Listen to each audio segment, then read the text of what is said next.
Hello and welcome to the 72's YouTube channel, where today we're going to be discussing the championship sack race. And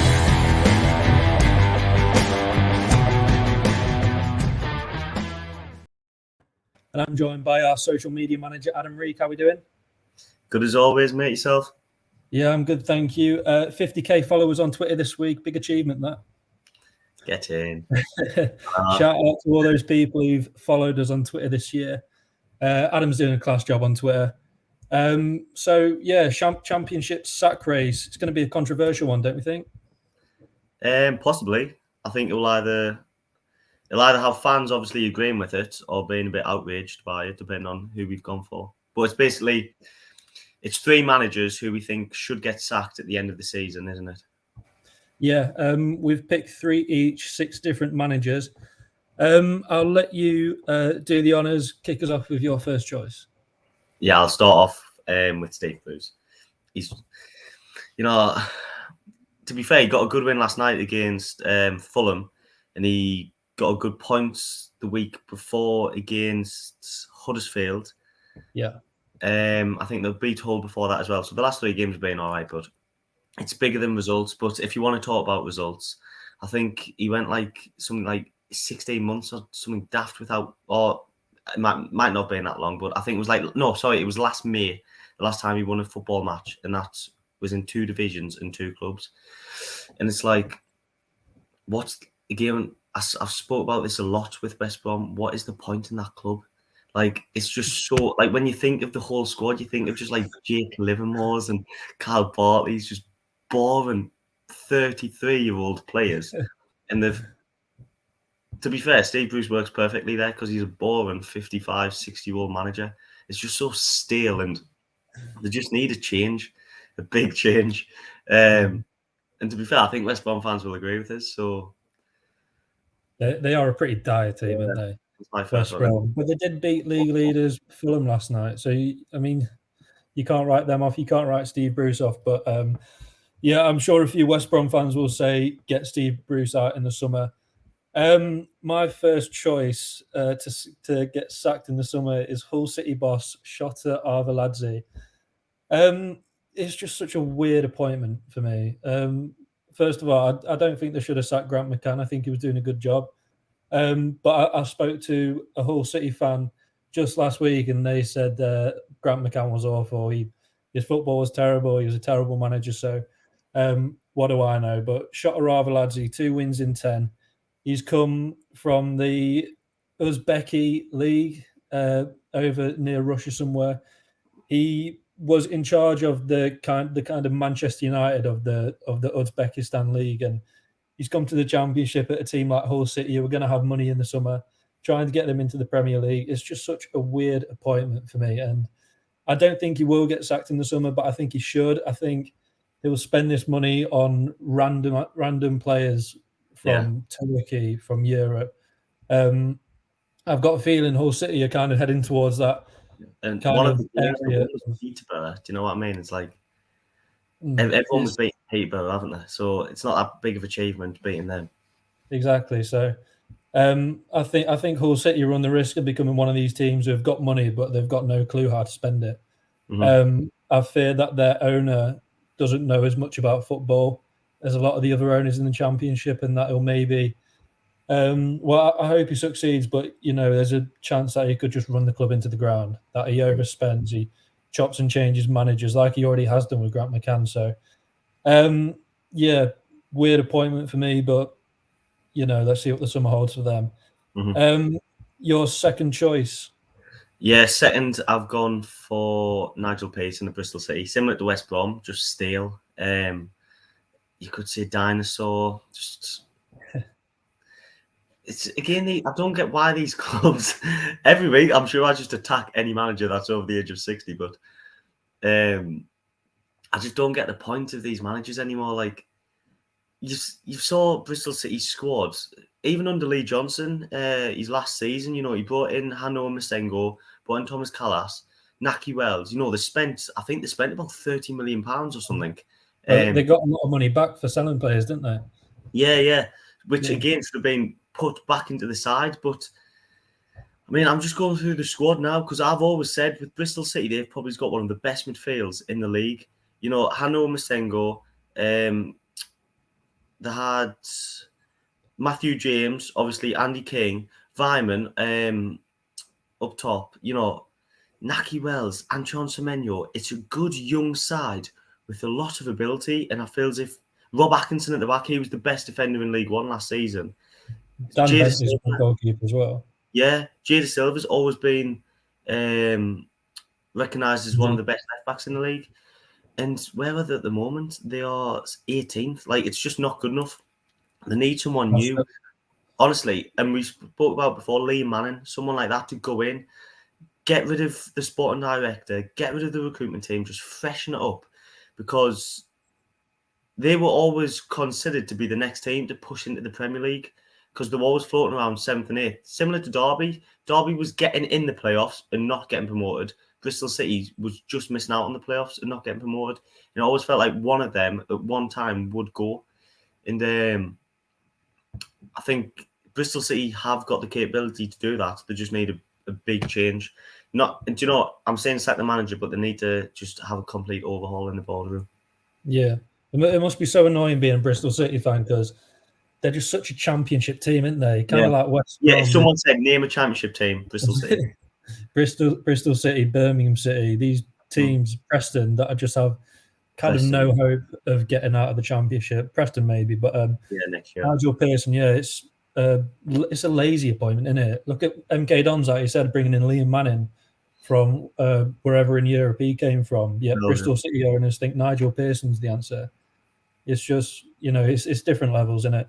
And why did they give him contracts? I remember last season he was awful for them last year, and all the Bristol City fans were buzzing that he got a new contract.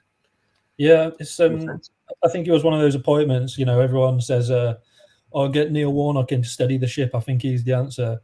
What's this obsession with steadying the ship? Like you're either going forward or you're going backwards. Stop loitering in the championship with these appointments. But anyway, a team that have overachieved this season, Blackburn Rovers. I think Tony Mowbray. Well, for the sake of having to pick 3 different managers to get sacked in the summer, I've gone with Tony Mowbray. He's definitely overachieved with Blackburn this season. Arguably, since he's been in the championship with them, he got him promoted from League One. Blackburn fans, they love him when they're winning, but as soon as they pick up a defeat, you remember that defeat against Fulham 7-0 in recent weeks after they've been beaten in the championship. They're saying, get Mowbray out now, give us a chance of getting promoted this season. He seems to have lost the faith of the Blackburn fans a long, long time ago. He's one of the older managers, but I'd say he plays a decent brand of football. He plays a lot of attacking football. He does well, bringing in younger players and getting them scoring. Look at Adam Armstrong last season, Ben Brereton Diaz this season. But again, I think Blackburn will do well to get playoffs this season, and I think they'll do well to stay in the top half next season because they're going to lose a lot of players out of contract this season. They're probably going to lose Brereton Diaz, and I just think they've overachieved massively this season. I think next season will bring them back down to earth, and maybe Mowbray is on borrowed time. But I was at the Blackburn game yesterday. First half, they were awful, Blackburn. Derby obviously went 1-0 up, but again, Derby weren't that good. But Tyrese Dolan was the difference for them. He is unbelievable, that lad. Young player. Yeah, and I can definitely see him getting a move to the Premier League. I mean, let me just look at his stats here. He's 20-year-old.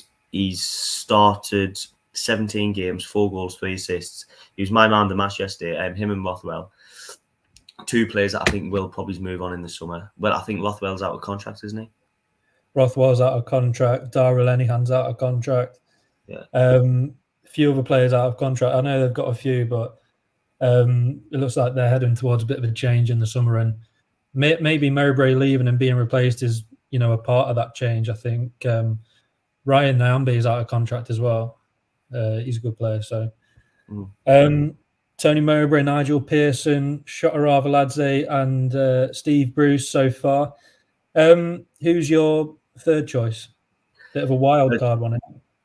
You could say it's a wild card, but what's he ever done in management? It's Scott Parker. How many seasons has he been manager for? 4, 5, you could say. He was caretaker at Fulham when they went down from the Premier League the time before Right. last, wasn't he? So took them down. He then had Twice. Fulham in the Championship, scraped through the playoffs, right? That team should have been winning the league comfortably. Took Fulham up, took them down. Now he's got the Bournemouth job. Again, Bournemouth just haven't looked good this season. Like, I mean, one of my mates is a Bournemouth fan, and he tells me all the time just how boring he is. In the last 20 games, they were 11th in the league. The form since November's a disgrace. No tactics, no plan B. Obviously, they have been a bit unlucky with injuries, like with Kiefer Moore and stuff. But the relationship with the fans isn't that good either. And, you know, obviously my mates reiterated that because obviously, you know, that is a big part of wanting to keep a manager. You saw Marcelo Bielsa at Leeds. If it was any other person, you'd probably say, yeah, fair enough. But the relationship Marcelo Bielsa built up with the Leeds fans probably gave him some more extra time and made him want to stay. I mean, he makes subs too late. They've won 20 games and 11 have been by 1 goal. It's not good enough. And again, he gets given squads worth of talent. You know, I mean, this season, Solanke. I was just looking at Solanke. You're sorry? I was just looking at Solanke and thinking Bournemouth are a bit of a one-man team this season, aren't they? Yeah. I mean, Harry Wilson of Fulham, obviously, he was at Bournemouth a few years ago, and I feel as if they've went after similar players kind of thing. Obviously, they had Dan Juma last year, lost him, but the squad is just so good and it's full of so much talent, and they've just Scott Parker's holding them back for me. I think if it was any other manager, then they'd be flying up the league. Personally, they'd be. Yeah. You know, I know they are second. And you could say it's a bit of a weird one because he's doing his job. But I think the problem is he should be, even if he's getting the results, he should be doing better. And I think the bigger reason for sacking him is because you know what will happen next year in the Premier League. I agree with most of that. I think Parker, he's overrated, isn't he? You remember last year at Fulham when everyone was like, "Oh, he should get the Spurs job. He should get the Newcastle job." Why? Like, I saw someone put a tweet on saying, "Will Scott Parker be the first person ever to receive Player of the Year while relegated and Manager of the Year while getting relegated?" That's such a Scott Parker fact, isn't it? Yeah, Bournemouth second. They had 4 games in hand on Huddersfield. They've got 2 now, and they're only 3 points ahead. Like Parker did with Fulham, I think Bournemouth will limp over the line to promotion, and I think they'll come crashing back down. And then Parker, he'll take charge of another parachute payment team, probably something like Sheffield United, and he'll drag them across the line, and he'll make a managerial living. Go to Watford in the summer. Watford, yeah, that Scott Parker and Watford is a perfect fit, to be fair. When they come down. It's like I had a mind blank earlier when I was trying to list players, but Siriki Dembele, Todd Cantwell, Dominic Solanke, Ryan Christie, Jamal Lowe, no goal contributions in it.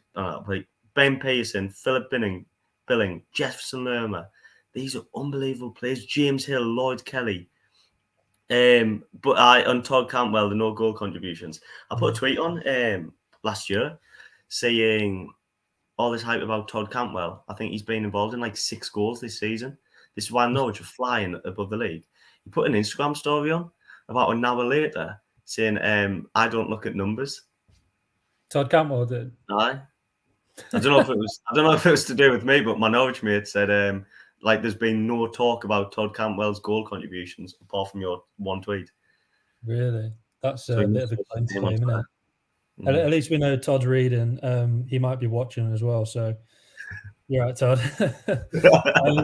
Get a goal, get a goal, Toddy boy. My third choice is the first name I thought of when we said sack race, Michael O'Neill at Stoke City. I looked over some of his stats compared to previous Stoke managers, he has a higher win percentage than Tony Pulis and Mark Hughes. But when I read that, what I thought was Tony Pulis and Mark Hughes both overachieved for Stoke. O'Neill is underachieving with Stoke City. I don't think Stoke have the players to be in the top 6. I think they should be a lot higher than they are in the league, though. Last summer, he had to do a lot of kind of shedding of the wage bill, didn't he? I think Stoke kind of found themselves in a pretty perilous financial position after some years of just dire spending, high contracts. I think Joe Allen's still on like 50k a week. So Michael O'Neill, he's done well to get Stoke to where they are now. They could have quite easily have free fallen down the table after Gary Rowett and all the money he spent. But the time's just come for something new. The summertime, I think, will be the ideal time for O'Neill to move on. Stoke fans will wish him well, I'm sure, but they want him out. I think he should go.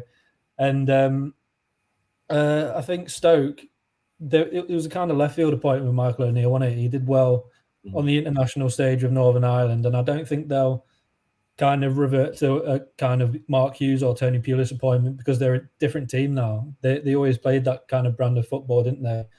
But under O'Neill, they've become a more contemporary team, and I expect them to go out and get a manager like Liam Manning. Honestly, he gets mentioned so many times on this podcast. He's quality, Liam Manning.